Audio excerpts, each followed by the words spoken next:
Nah tadi kita lihat para tersangkanya itu 3 orang dari Kementerian Perindustrian terkait rekomendasi, bukan pejabat pemutus untuk impor. Nah ini harus hati-hati sekali kawan-kawan kita di penyidik Kejaksaan Agung. Bisa-bisa aja nanti apabila dipilah-pilah para tersangka ini ternyata tidak memenuhi unsur, bisa dihentikan kok.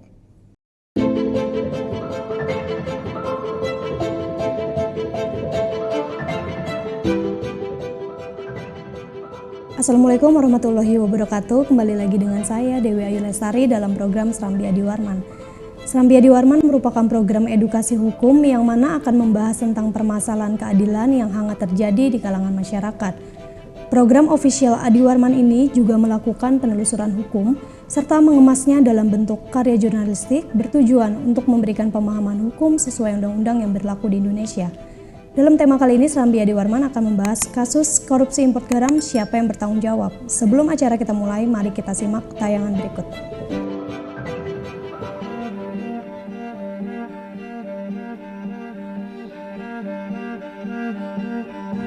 Dan yang lebih menyedihkan lagi,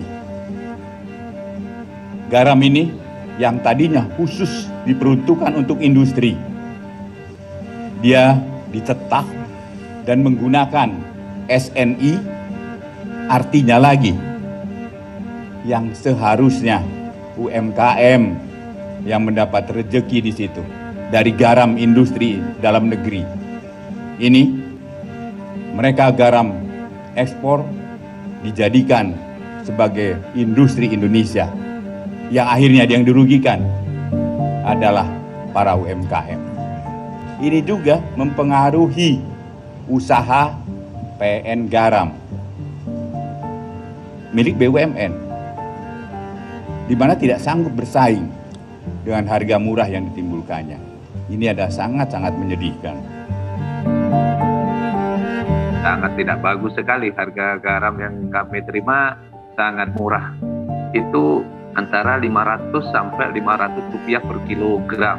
Sedangkan biaya yang kami keluarkan total semuanya itu lebih dari 400 rupiah per kilogram.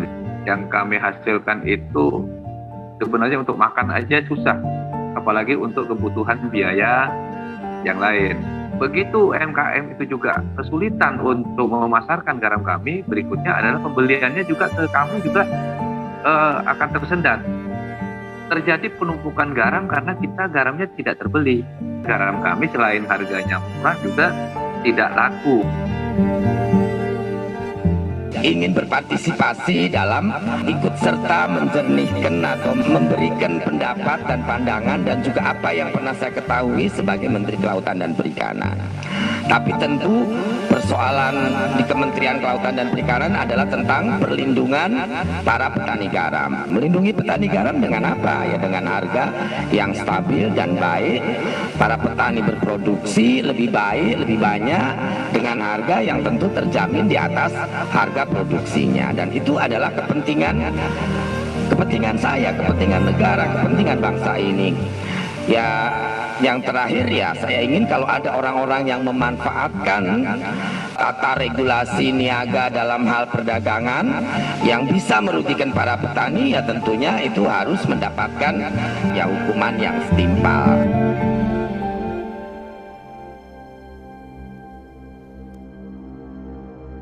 Jangan lupa share, like, dan juga subscribe Serambi Adi Warman.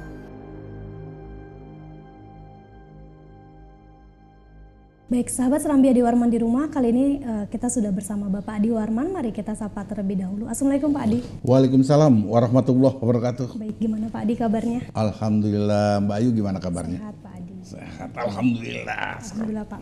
Baik Pak Adi, dari tayangan yang baru saja tadi kita sudah saksikan, berdasarkan informasi penyidik Kejaksaan Agung telah menetapkan beberapa orang tersangka dari Kementerian Perindustrian dan juga ada dari pihak swasta nih Pak Adi. Keempat tersangka yakni ada Dirjen Industri Kimia Farmasi dan Tekstil Kemenprin dengan inisial MK, dan salah satu direkturnya berinisial FJ. Kemudian ada Kepala Subdirektorat Industri Kimia dan Tekstil Kemenperin dengan inisial YA, serta Ketua Asosiasi Industri Pengolah Garam Indonesia dengan inisial KTT. Sebenarnya apa yang terjadi Pak Adi? Bukannya Indonesia adalah salah satu negara dengan pantai terpanjang di dunia yang mana harusnya berpotensi untuk menghasilkan baik itu garam industri maupun garam konsumsi. Namun di sini terjadi adanya korupsi garam. Nah, bagaimana tanggapan Bapak mengenai hal ini Pak Adi? Oke, Mbak Ayu, pertanyaannya bagus sekali ya. Sebelum menjawab pertanyaan Mbak Ayu, alangkah baik dan bijaksananya kalau saya mencoba memberikan pemahaman apa sih garam konsumsi atau kita sebut garam rakyat atau garam rumah tangga, dan apa sih yang namanya garam industri. Nah, kita satu-satu dulu yang namanya garam konsumsi. Ini garam konsumsi ini memiliki kandungan NaCl minimal 88 sampai 94%. Ya. Jadi ini standar garam ini petani lokal bisa memproduksinya. Ya. Tetapi kalau garam industri yang peruntukannya untuk alat-alat bantu industri ya seperti farmasi, kosmetik, dan lain sebagainya, ini memiliki kandungan NaCl minimal itu 97%. Ya. Khusus untuk industri pada makanan harus memenuhi kadar Ca dan Mg lebih kecil 600 ppm. Ya. Ini juga ada persyaratan-persyaratan kualitas industri petrokimia, aneka pangan, dan lain sebagainya. Terus dia juga memiliki standar serta klasifikasi tersendiri. Jadi kalau kita sandingkan apple to apple antara garam konsumsi dengan garam industri, sangat berbeda. Indonesia belum mampu memenuhi garam industri.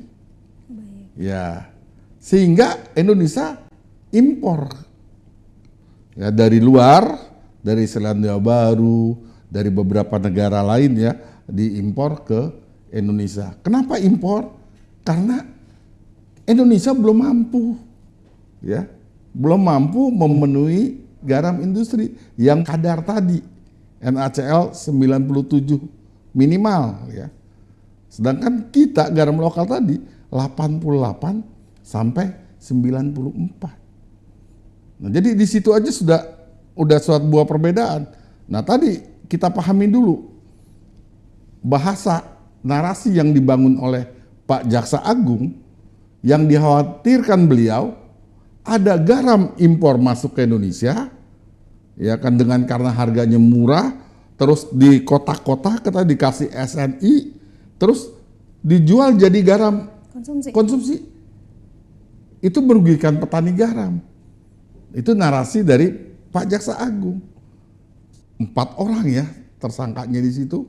Nah, pasal yang dituduhkan oleh Kejaksaan Agung, oleh para penyidik itu pasal 2 Undang-Undang Tindak Pidana Korupsi, terus ada pasal 3, pasal 55 KUHP, pasal 64. Kita bahas satu-satu.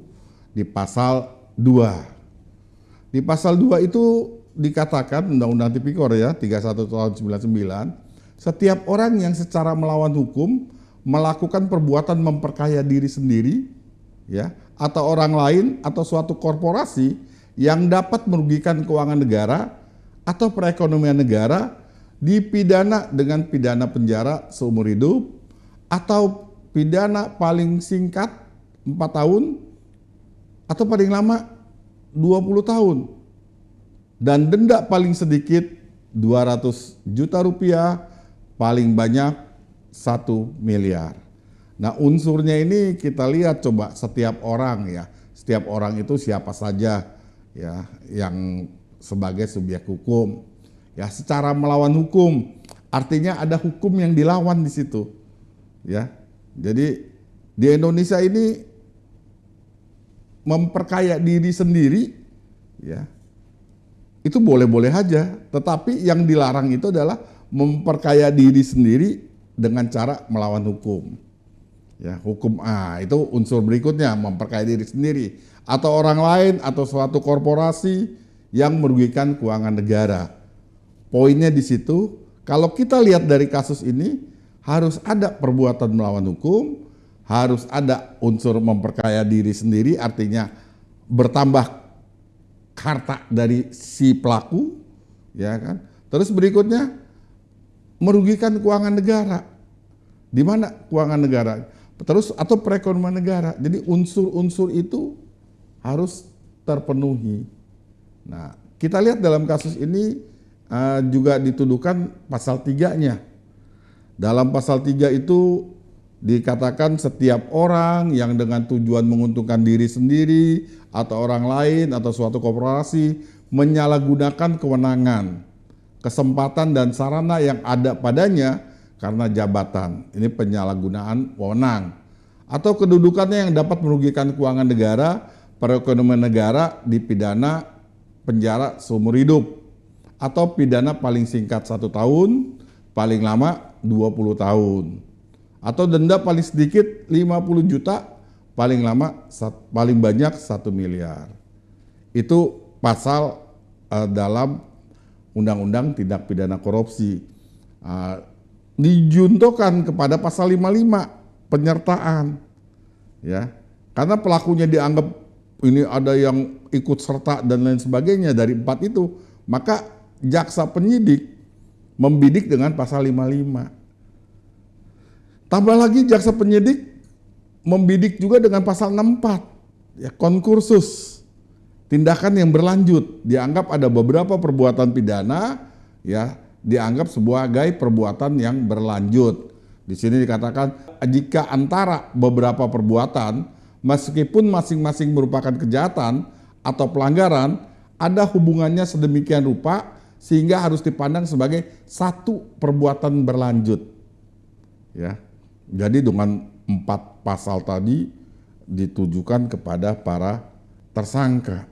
Penyidik bisa menilai apakah ada kerugian keuangan negara, apakah ada memperkaya, apakah ada lain sebagainya. Ya, ada gak perbuatan ini yang melanggar hukum dalam impor tadi? Ya, dalam impor itu ada tata cara impornya. Itu yang jadi batu ujinya gitu loh. Ya, begitu Mbak Ayu. Baik, nah Pak, untuk lantas kan tadi Bapak sempat menjelaskan mengenai perbedaan garam konsumsi dan juga garam import ya Pak ya. Lantas Pak Adi mengenai garam import sendiri bagaimana untuk regulasinya itu Pak? Regulasi garam impor itu diatur di dalam peraturan pemerintah nomor 9 tahun 2018 tentang tata cara pengendalian impor komoditas perikanan dan komoditas penggaraman sebagai bahan baku dan bahan penolong industri. Ya, jelas yang diimpor itu adalah garam sebagai bahan penolong industri. Ada peraturan pemerintahnya. Di bawah peraturan pemerintah ada lagi peraturan Menteri Perdagangan. Ya, nomor 63 tahun 2013, ketentuan impor garam. Pak, kalau nggak impor garam gimana Pak? Nangis nanti itu industri-industri yang membutuhkan garam, dia butuh. Negara harus hadir. Nah, hadirnya itu melakukan impor garam. Ya, itu bentuk hadir negara. Ya. Apakah impor garam itu merugikan petani garam? Tentu tidak. Ya, tentu tidak. Kalau merugikan petani garam, saya setuju sekali apa yang dikatakan oleh Jaksa Agung. Ya. Nah, ada tadi peraturan Menteri Perdagangan, ada lagi peraturan Menteri Perindustrian. Ya. Tata cara pemberian rekomendasi impor komoditas penggaraman sebagai bahan baku dan bahan penolong industri. Ternyata di sini Kementerian Perindustrian hanya mengeluarkan rekomendasi. Nah, tadi kita lihat para tersangkanya itu 3 orang dari Kementerian Perindustrian. Terkait rekomendasi. Bukan pejabat pemutus untuk impor. Nah, ini harus hati-hati sekali kawan-kawan kita di penyidik Kejaksaan Agung. Tapi saya yakin dan percaya teman-teman di sana pintar-pintar kok. Dia akan paham, akan bisa memilah, ya, Bisa-bisa aja nanti apabila dipilah-pilah para tersangka ini ternyata tidak memenuhi unsur, bisa dihentikan kok. Ya, tetapi harus sangat hati-hati. Nah, kita lihat juga ada dasar hukum tata cara impor garam ini dengan 3 tadi yang saya katakan peraturan perundang-undangannya. Sejauh mana itu dilaksanakan oleh para tersangka? Kalau itu sudah dilaksanakan oleh para tersangka, maka tidak ada alasan mereka melakukan perbuatan melawan hukum. Timbul pertanyaan, Pak, bagaimana kalau di antara dasar hukum tadi, landasan hukum tadi, peraturan Menteri Perindustrian ternyata bertentangan dengan peraturan pemerintah, itu bagaimana Pak? Apakah pegawai, pejabat Kementerian Perindustrian bisa dipidana? Kan pertanyaannya seperti itu. Tentu jawabannya tidak bisa dipidana karena para tersangka tidak ikut membuat regulasi itu. Jadi harus dibatalkan dulu regulasi yang namanya peraturan bertentangan dengan peraturan yang lebih tinggi. Kita ada tata urutan perundang-undangan di Indonesia, Undang-Undang Nomor 12 tahun 2011 ya tentang tata cara pembuatan undang-undang. Nah, itu ada aturan-aturannya di pasal 7 diterangkan itu dengan detail. Jadi begitulah, ini harus sangat hati-hati Mbak Ayu. Baik. Nah Pak Adi, kita masuk ke pertanyaan terakhir. Bagaimana saran ke depannya agar kiranya Indonesia khususnya persoalan garam tidak seperti ini lagi nih Pak Adi? Kedepannya persoalan garam tidak seperti ini lagi. Pastikan Indonesia memiliki teknologi mutakhir untuk satu, ya, meningkatkan kadar NaCl menjadi yang tadinya garam konsumsi menjadi garam industri. Ya, kalau itu mampu, bagus. Perlu import berarti ya Pak? Ya, bagus. Kedua, tingkatkan produk garam lokal. Ya, garam para petani garam tingkatkan. Jangan sempat bisa terpenuhi NaCl-nya, terus ada tadi unsur kimia lainnya juga ada, terpenuhi juga, tetapi produknya tidak cukup. Ya, kita misal butuh 3 juta ton misalkan, ya. Ternyata hasil dari petani lokal yang dengan teknologi rencana mungkin ya, teknologi mutakhir itu bisa memenuhi kadarnya tadi, tapi kebutuhannya mampunya cuma 100.000 atau 1 juta. Berarti kan harus tetap impor. Nah, jadi akan sangat sulit ya kalau tidak dilakukan seperti itu. Ke depan saya juga meminta kepada pemangku kekuasaan untuk lakukan sinkronisasi peraturan perundang-undangan. Jangan ada peraturan perundang-undangan yang saling bertentangan, karena akan menimbulkan korban bagi para pegiat, ya, pelaku yang menjalankan undang-undang tadi. Itu sangat-sangat penting. Koordinasi ini juga sangat penting. Ya, gitu aja jawaban saya Mbak Ayu. Mudah-mudahan bermanfaat ya Mbak Ayu. Pasti bermanfaat sekali Bapak. Terima kasih Pak atas waktunya yang telah bersedia hadir. Semoga ilmu hari ini dapat bermanfaat tidak hanya untuk saya nih Pak, tapi untuk pastinya teman-teman sahabat Serambi Adiwarman di rumah juga. Demikianlah acara bincang-bincang kita kali ini. Saya Ayu pamit undur diri. Jangan lupa like, komen, dan subscribe. Wassalamualaikum warahmatullahi wabarakatuh. Waalaikumsalam warahmatullahi wabarakatuh. Salam Serambi Adiwarman.